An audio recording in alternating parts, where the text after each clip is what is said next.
Here we go. Welcome to Satsang, everybody. It's a beautiful Thursday again, January and 2026.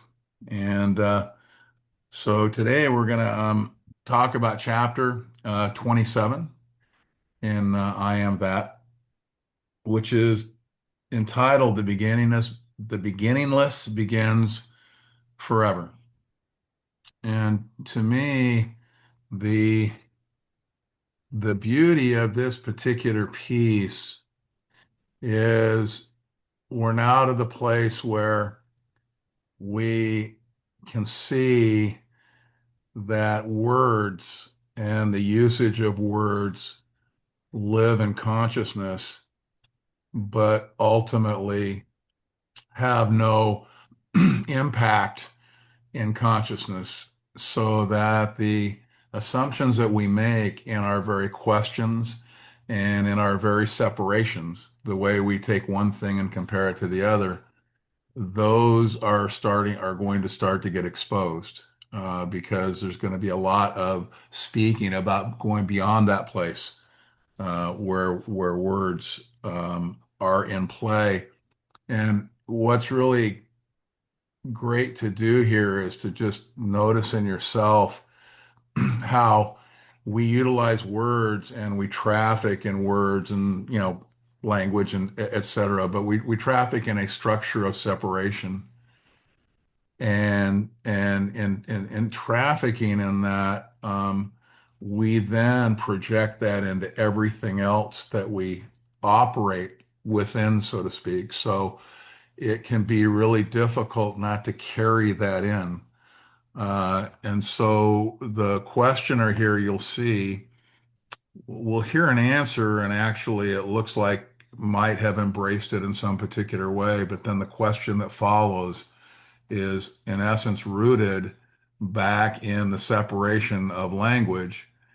And that separation of language is getting projected into what he thinks is the outcome, right? And that's the beauty. Now, I just want you to know this is what I would call the advanced class when you start to go beyond language and you are in essence seeing uh,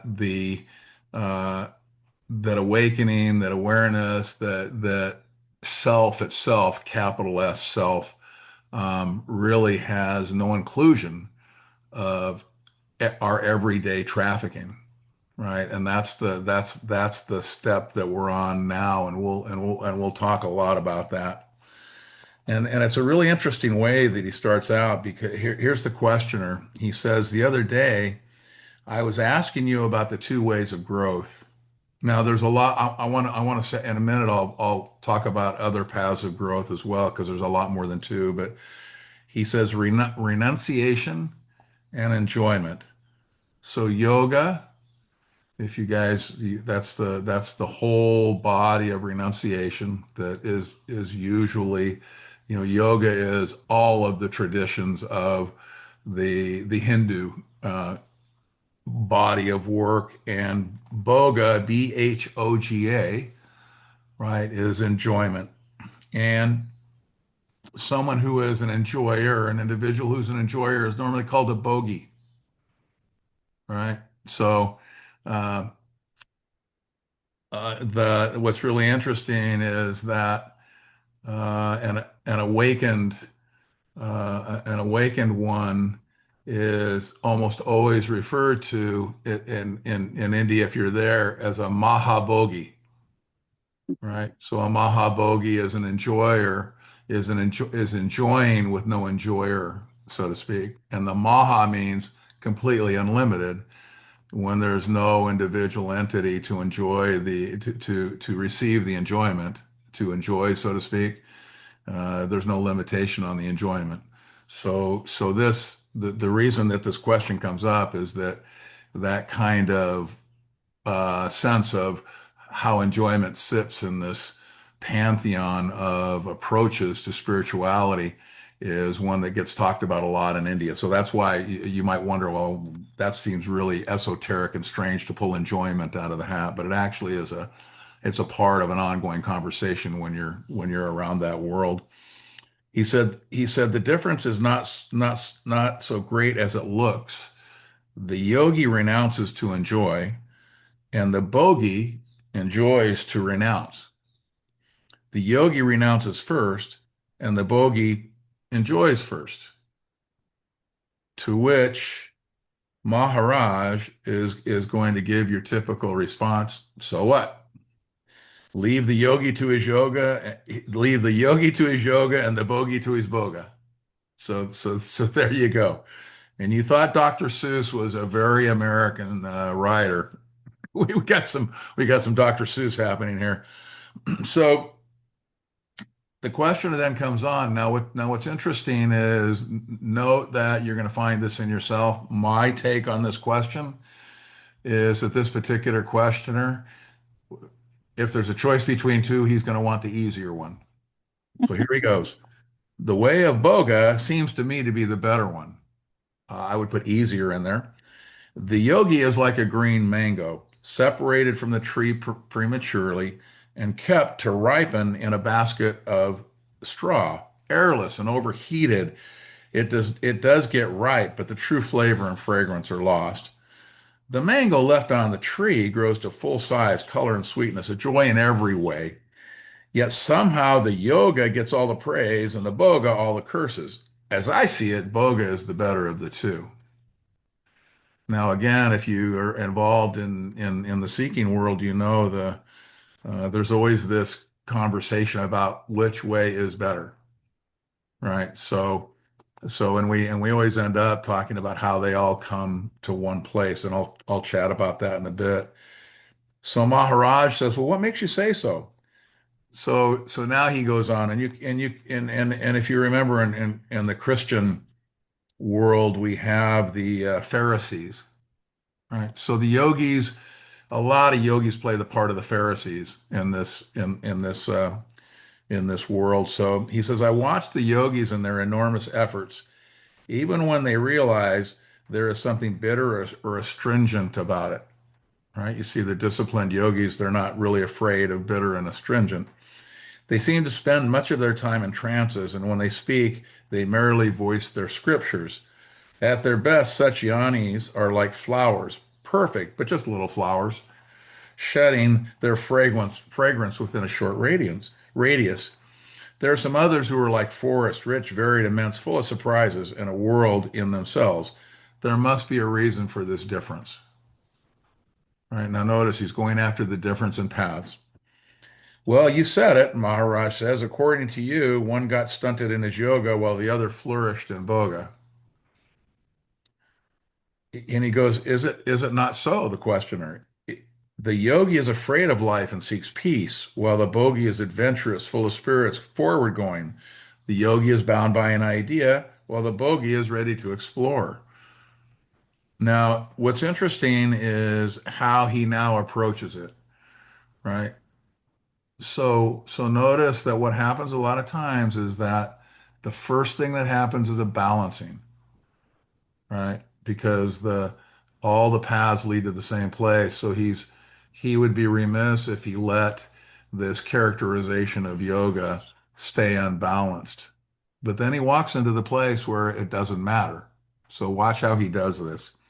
He goes, "This is a mat." He said, "It it is a matter of wanting much and being satisfied with little. The yogi is ambitious, while the bogi is merely adventurous. Your bogey seems to be richer and more interesting, but it is not so in reality. The yogi is narrow as the sharp edge of a knife. He has to be to cut smoothly. The yogi is narrow as the sharp edge of a knife. Um, the bogey worships at many altars. The yogi serves none but his own true self. There is no, then he goes on, right? So now he's done the balancing. Um, Hold on a sec here.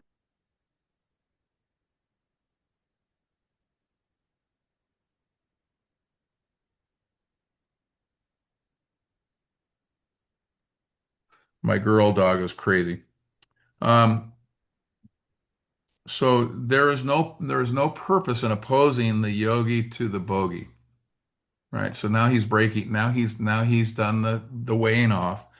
The way of outgoing, pravrati, necessarily precedes the way of returning.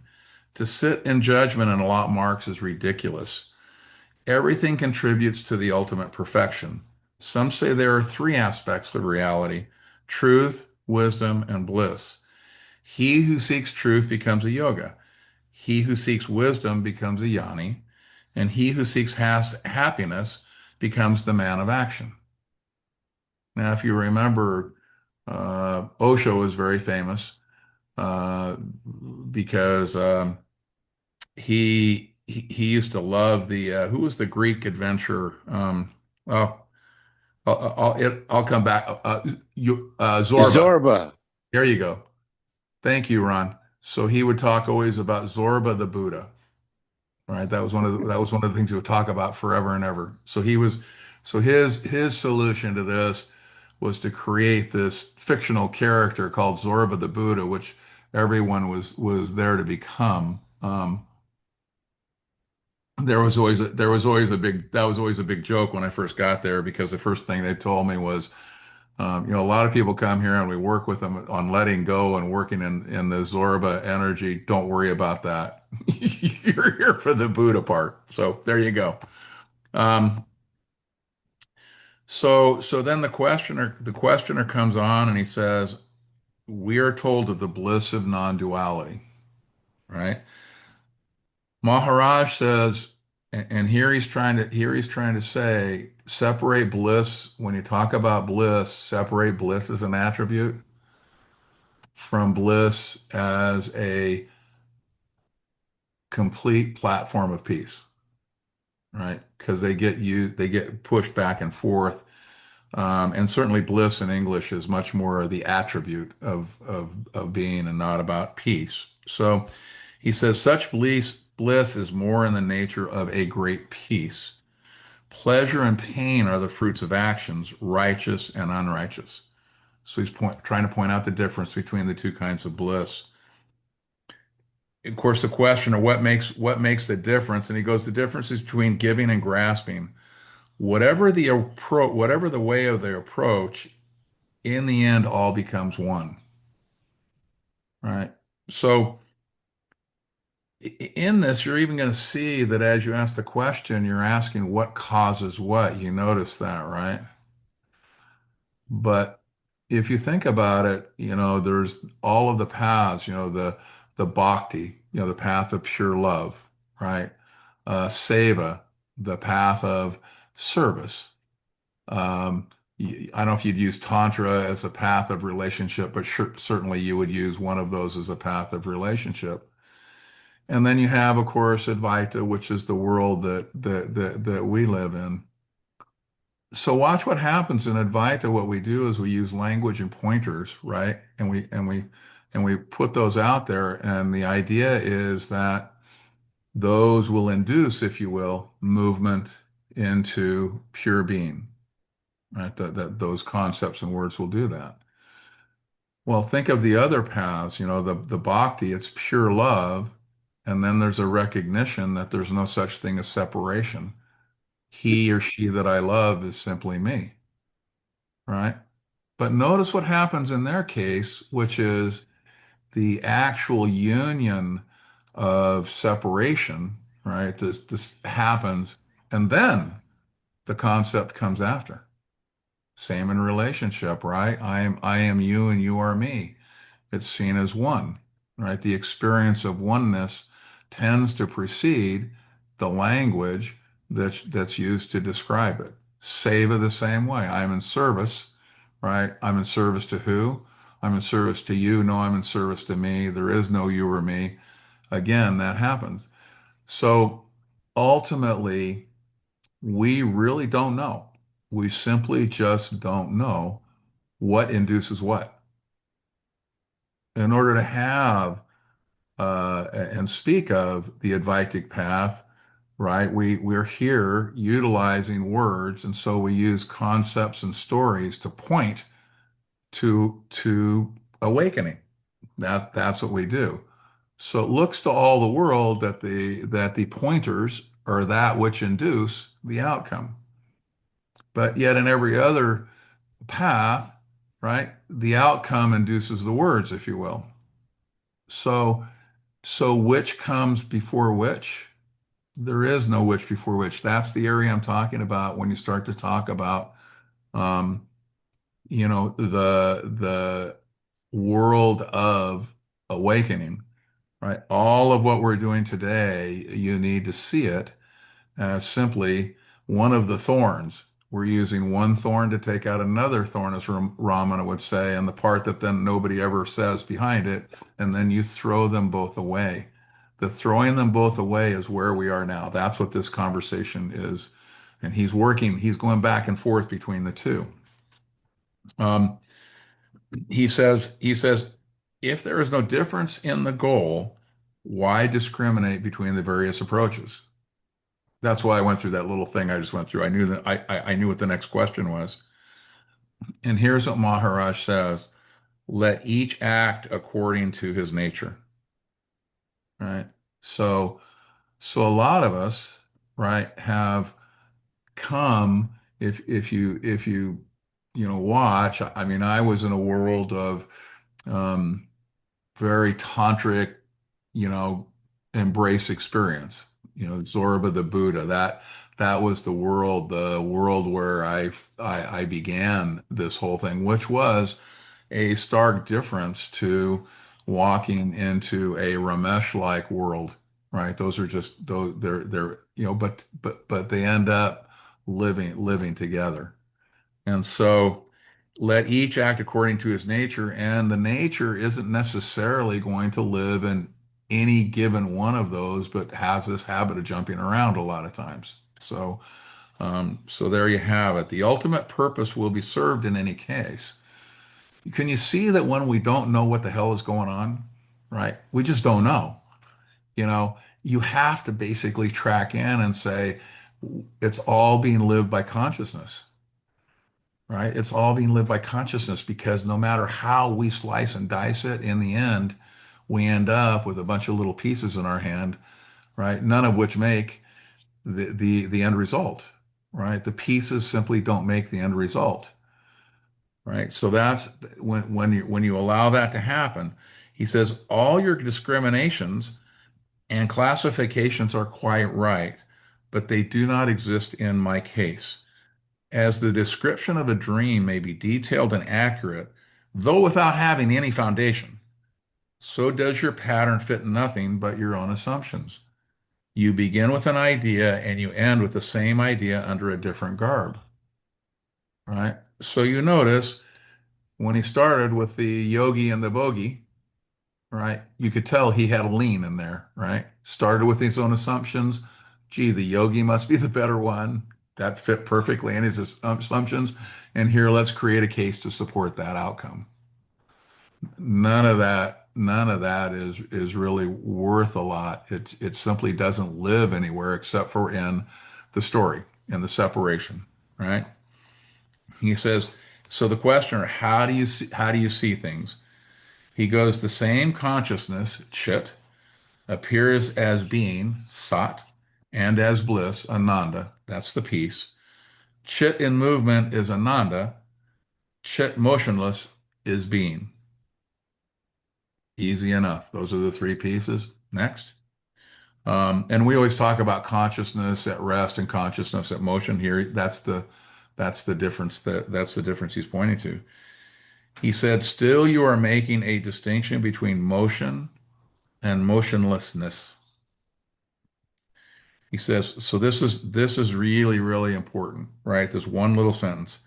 Non-distinction speaks in silence. Words carry distinctions. The unmanifested, nirguna, has no name. All names refer to the manifested. It is useless to struggle with words to express what is beyond words. Consciousness is spirit. Consciousness is matter. Imperfect spirit is matter. Perfect matter is spirit. In the beginning, as in the end, all is one. So there you go. That's the piece. Note that. All division is in the mind. There is none in reality. Movement and rest are states of the mind and cannot be without their opposites. By itself, nothing moves, nothing rests. It is a grievous mistake to attribute to mental constructs absolute existence. Nothing exists by itself. All right. So what's he saying when he says, seems that nothing exists by itself, just four little words. But but what he's saying is when you take the world and you cognize it in pieces and then give those pieces meaning. And when I say meaning, remember, it's if you remember when you were a child and you were in your little tent reading your books, your little fairy tales, how alive they were, right? Meaning includes the the giving of energy to the story itself, right? So what happens is what feels real starts to become the pieces, right? The pieces start to feel real. Why? Because we're used to giving pieces only, right? We as an individual um, subject give the objects their meaning, but we give them their energy, right? In our world, they live with energy, but in separation, right? And so when he says nothing exists by itself, right? So that when you give one piece energy and meaning and another piece not, what you've done is you have perverted the entire web, as it were. He says the question goes, you seem to identify rest with the supreme state. And he goes, there is rest as a state of mind, and there is rest as a state of being. Okay, again, duality, non-duality. The former comes and goes, while the true rest is the very heart of action. Unfortunately, language is a mental tool and works only in opposites. Great question. As a witness, are you working? You are working or at rest? He goes, witnessing is an experience. So witnessing lives in manifestation, right? And rest is a freedom from experience. Now he's going to talk a little about experience, and I just want to warn you as we go into this. I've always wrestled with the sense of experience living only in duality and apperception being that of the correct seeing, the living from the absolute, right? Because I've never found another word in the language but experience to cover both of those things. So just recognize that because apperception, obviously, it looks like a happening, right? That apperception as a happening would connote or imply experience. So just know that as he goes through and he talks about experience not existing in absolute awareness, that's just a really hard one to get to linguistically. I just want you to know that. So it makes sometimes it can make this tough. He says, can't they coexist so he's talking about witnessing as an experience and rest as a freedom from experience. And the questioner says, can't they coexist? As the tumult of the waves and the quiet of the deep coexist in the ocean. He says, beyond the mind, there is no such thing as experience. All right? Experience is a dual state. You cannot talk of reality as an experience. Once this is understood, you will no longer look for being and becoming as separate and opposite. In reality, they are one and inseparable. So you could almost say that experience and non-experience are one and inseparable as well. And that's where you start to get into kind of this place I was talking about. Like roots and branches of the same tree, both can exist only in the light of consciousness, which again arises in the wake of the sense of I am. This is a primary fact. If you miss it, you miss all. Right? So the idea of that I, the first definitional construct, right, that then births or engenders all subsequent constructs. Right? He says, Is the sense of being a product, is a sense of being a product of experience only. The great saying, um, tat sat, is it a mere mode of mentation? And Maharaj says, whatever is spoken is speech only. Whatever is thought only. The real meaning is unexplainable. In other words, when I say we don't know what we're talking about, there's your unexplainable, right?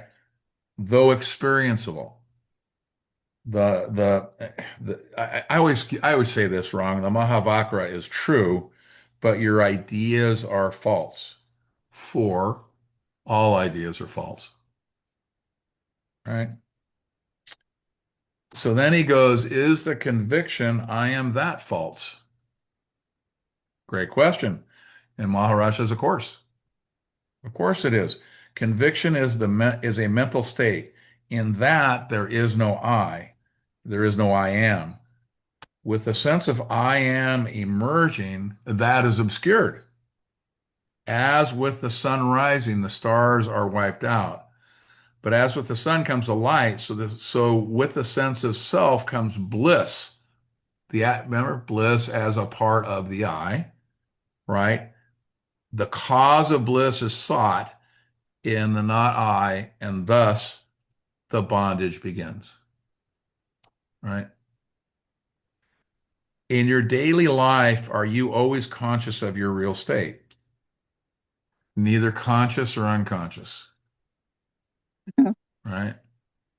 I mean, this is, like I say, once you're into this place, it says, I do not need convictions. I live on courage. You know what's hilarious is that they picked the word courage. It would be interesting to know what the original word was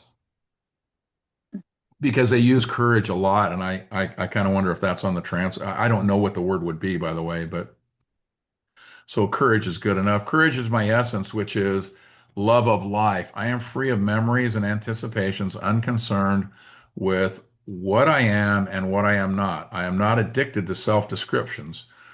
I am he, I am the supreme are of no use to me. I have the courage to be as nothing and to see the world as it is nothing. It sounds simple. Just try it.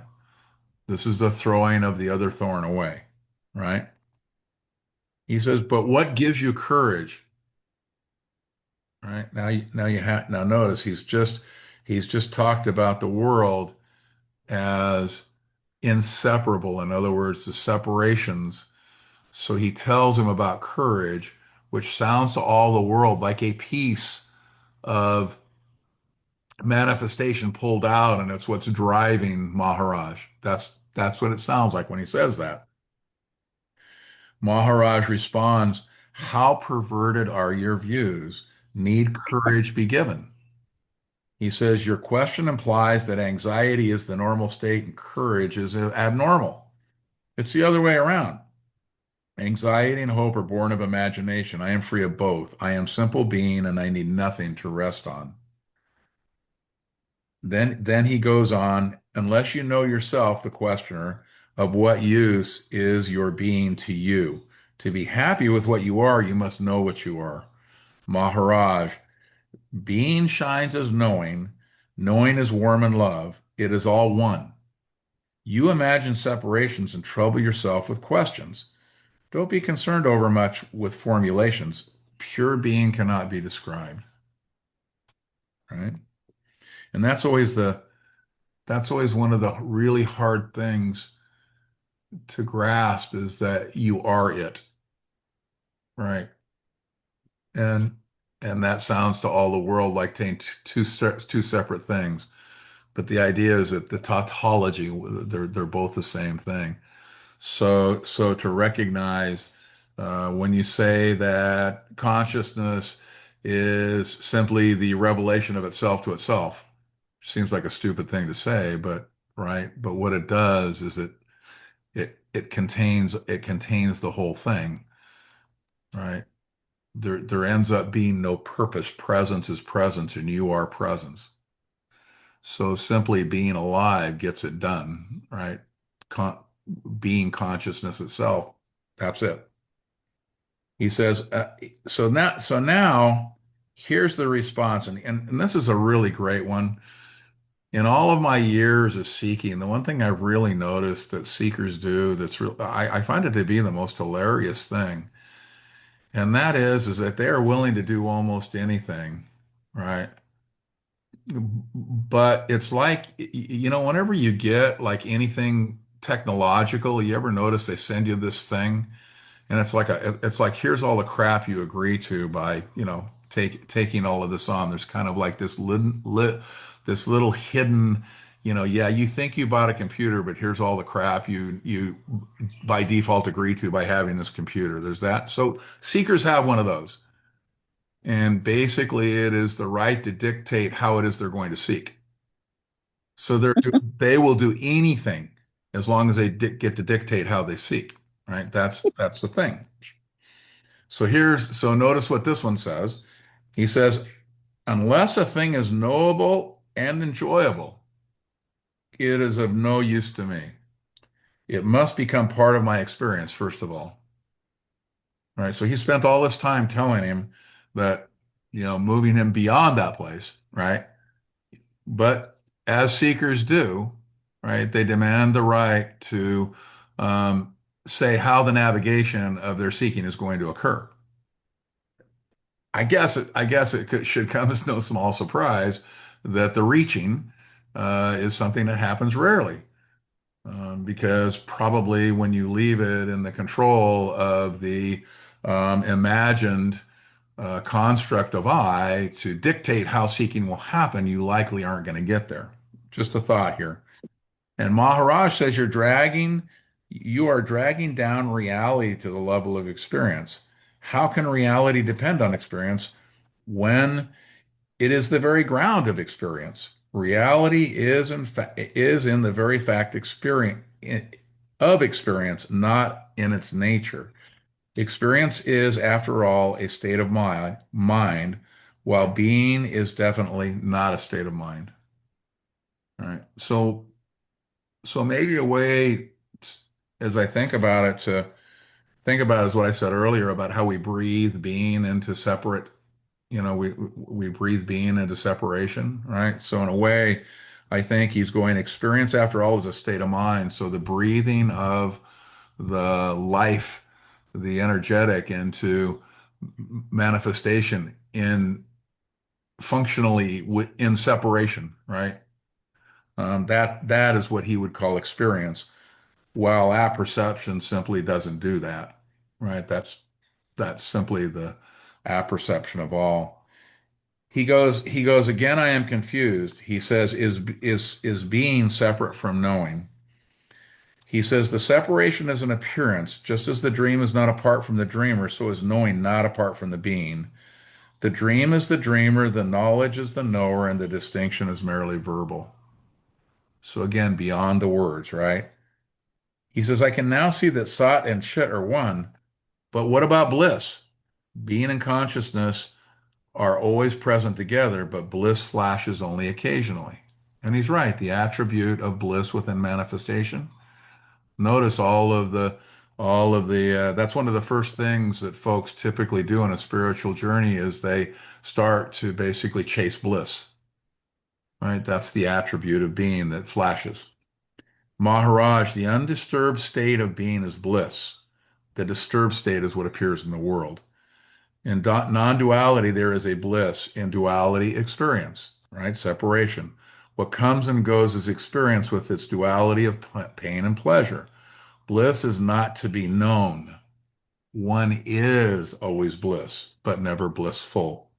Bliss is not an attribute. I appreciate him saying that.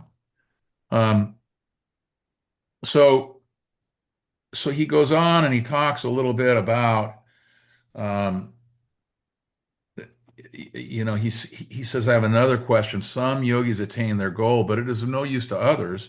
They do not know or are not able to share. Those who can share what they have initiate others. Where lies the difference? So Maharaj comes back and says, there is no difference. Your approach is wrong. There are no others to help, right? He says, but still there is duality, there is sorrow, there is a need of help, right? Um, By denouncing it as a mere dream, nothing is achieved. So again, notice the assumption, right? There is a need of help. Who needs help? The only thing that can help is to wake up from the dream. The questioner, an awakener is needed. Who again is in the dream? The awakener signifies the beginning of the end. There are no eternal dreams. He says, even when it is beginningless, notice the chapter. He says, Maharaj, everything begins with you. What else is beginningless? And when he says you, he's talking about the I am you, right? He says, I began at birth. Whenever you see that, you know Maharaj is going to leap on that one. He says, that is what you are told. He said, is it so? Did you see yourself beginning? He says, I began just now, all else is memory. So he's got a little bit of adroitness here. You know, he can go to, well, I'm in the present moment, which is always fun. He says, quite right. The beginningless begins forever. There you go. In the same way, I give eternally because I have nothing. To be nothing, to have nothing, to keep nothing for oneself is the greatest gift, the highest generosity. Questioner, is there no self-concern left?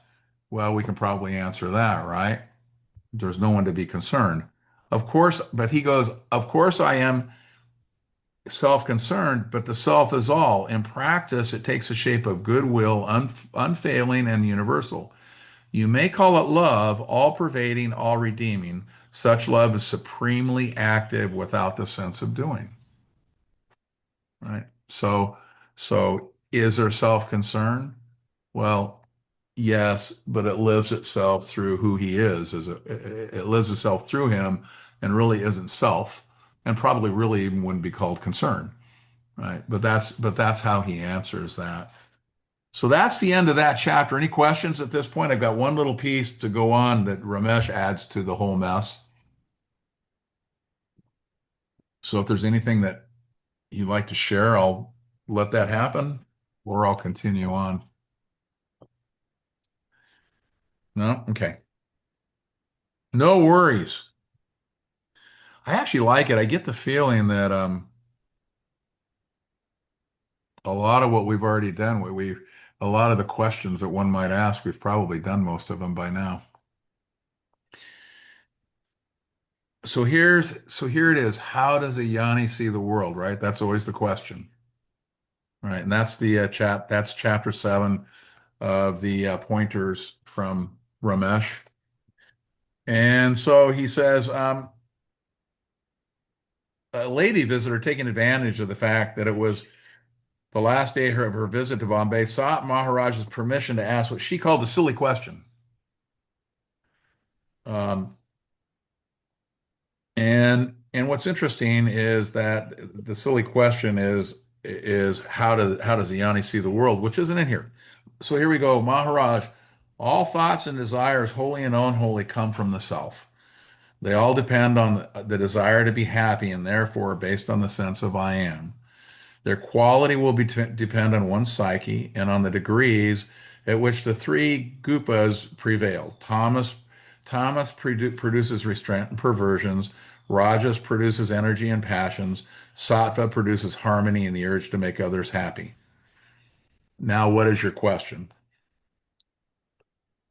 Visitor, all these days which have unfortunately flown away too quickly, whilst you were talking and words were emerging as if by themselves without any preparation behind them, I have been wondering how you look at the objects which your eyes see, including the persons that are sitting before you. As today is the last day of my present visit, I thought I would venture to ask this rather silly question. Maharaj, what makes you think I see you as objects at all? Right? So here you go. Subject, object, right? Separation, right? So there's no objects within separation, or I guess you could say there's no subjects, or all there are objects, or all there are sub. There's all of those ways of saying it, right? He says, you assume that it is with a certain special significance that I see things, a significance which escapes you. He said, but that is not really your question. Your question really seems to be, how are things perceived by a Jnani who sees as seeing should be done? Okay. Please remember, objects are really the perceiving of them, right? That's how objects become the perceiving of objects. The objects then become placed as a separate perceiving of something separate. He says, conversely, therefore, the perceiving of them is what the objects are. Try to understand. When an object is seen as an object, there would have to be a subject rather than an object. As the Jnani perceives there is neither the subject that sees the object that is seen, only the seen, right? So I am presence, all of the, I am, that's where this comes into play. I am seeing in this case, right? In other words, the Jnani's perception is prior to any interpretation by the sensory faculties. Even if the normal process of objectification has taken place, the Jnani in his perspective has taken note of this fact and sees the false as false. Right? The Jnani in his undivided vision has perceived that physically both the seer and the seen are objects, and that the functioning of consciousness itself merely produces effects in consciousness. Both the producing and the perceiving are done by consciousness in consciousness. Try to understand this. In short, the Jnani scene is the whole scene or in scene or intuitive scene, seen without any objective quality. And that is the freedom from bondage. Right? The freedom from bondage. That is what I mean when I say, I see, but I do not see. And that's something that he used to say quite often. And this is the silly answer to your silly question. So very short, but he did a really nice description, I thought, that followed on to this piece that we were playing with, and I am that. So the really difficult thing for most anyone in these discussions is the idea that one would become something and that something is separate rather than simply presence is who I am, being is who I am, right? So what's the goal? When they say that the goal is already there and actually what's happening is simply the uncovering, the revelation, as it were, right? Well, you can do that as you sit here right now, right? Uh, you are here. I am present. Goal reached. Done. All right. And it's that simplicity that gets lost when we spend all of our time trying to get something that we've created to reach another something that we've created as though they were not the same thing. So that's what the human movement is. Whereas the who you are is given to you in every single moment. It's actually pretty easy to find. All right. Any questions?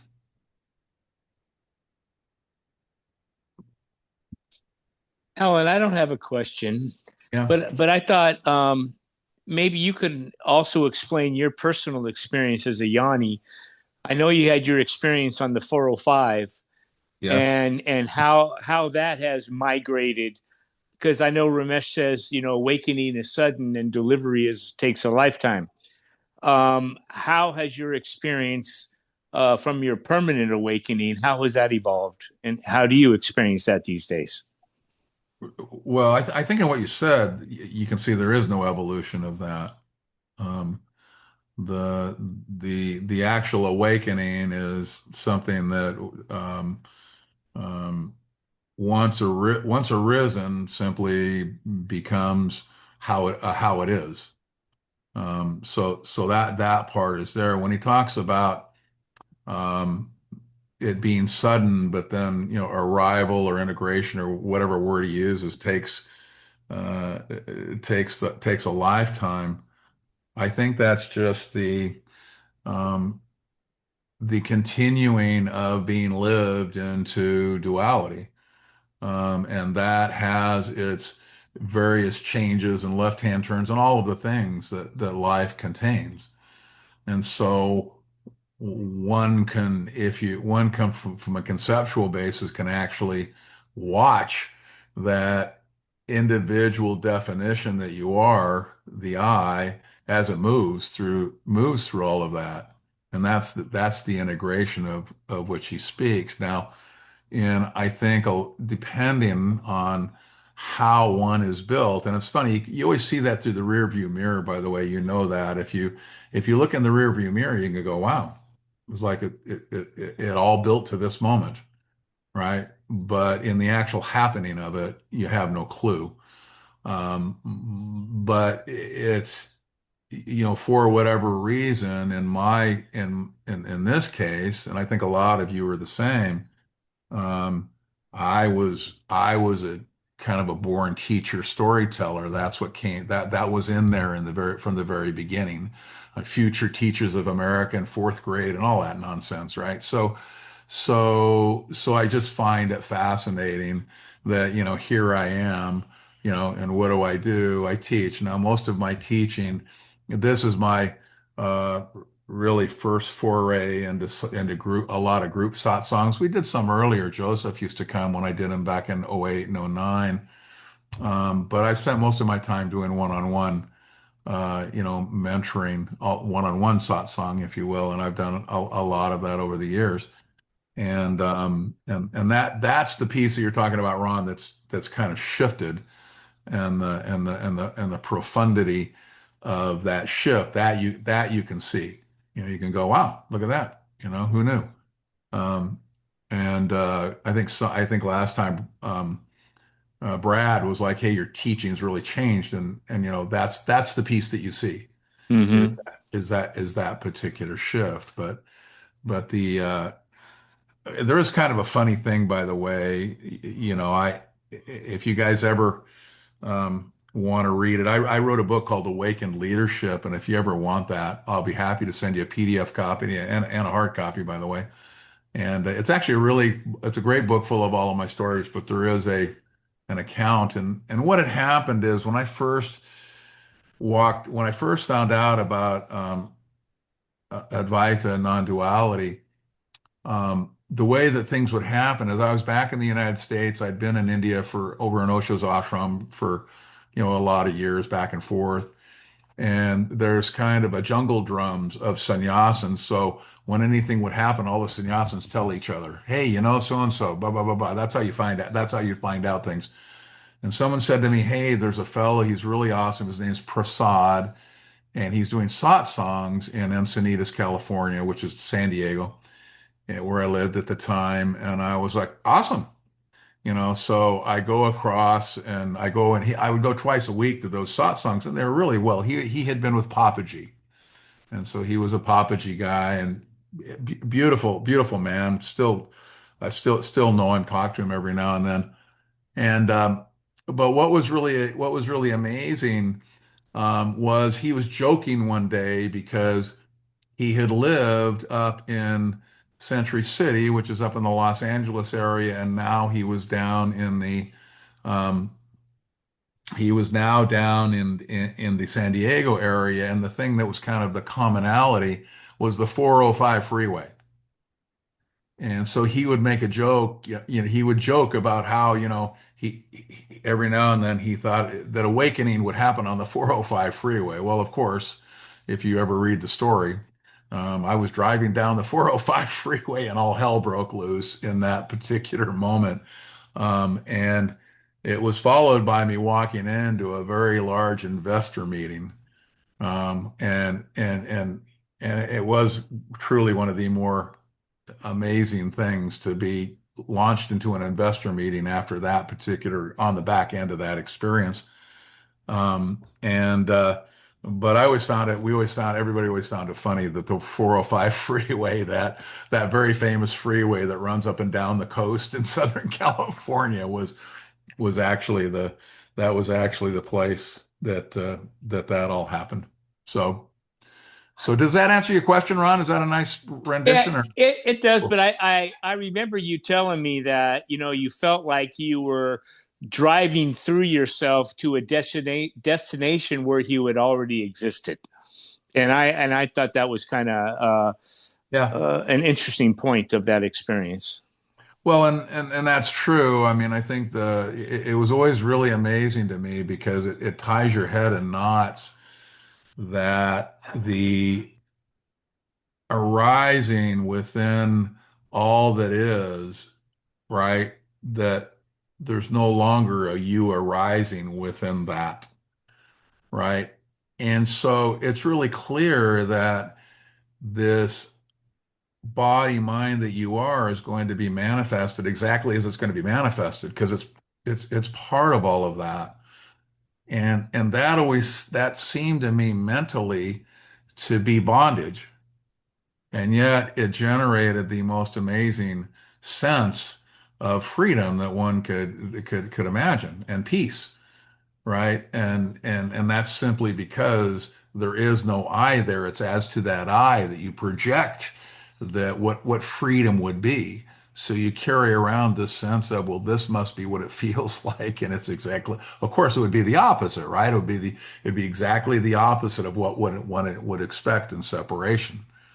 But yeah, I did say that. Ron, I came up with a lot of ways of trying to explain that, and Maharaj is right. Words don't cover it. So, um, but yeah, That answers my question. Thank you. appreciate it, Ron. Ah, well, that was definitely a question I didn't expect. Anything else? Cool. Have we had enough? I noticed that we don't go a long time. I thought about that, and I actually think what happens is that when you're doing I am that, half an hour, 45 minutes, or even an hour of I am that, and Ramesh is usually as an add-on. Um, we used to sit in Osho's discourses, and he'd get to the end, and he would say, "Enough for today," and we would be wrung out, right? Because I mean, there was just so much in those. And the experience of the I am that, of working out of I am that, is that it's in a very condensed way that you work with that. When you're doing a back and forth with somebody, you move much slower. The pace is much slower to work with this same material. But when you're working with I am that, you dive right into the pool and you go to the depths pretty quickly. He takes you there right away. So I always find that our 45 minutes to an hour are pretty jam-packed.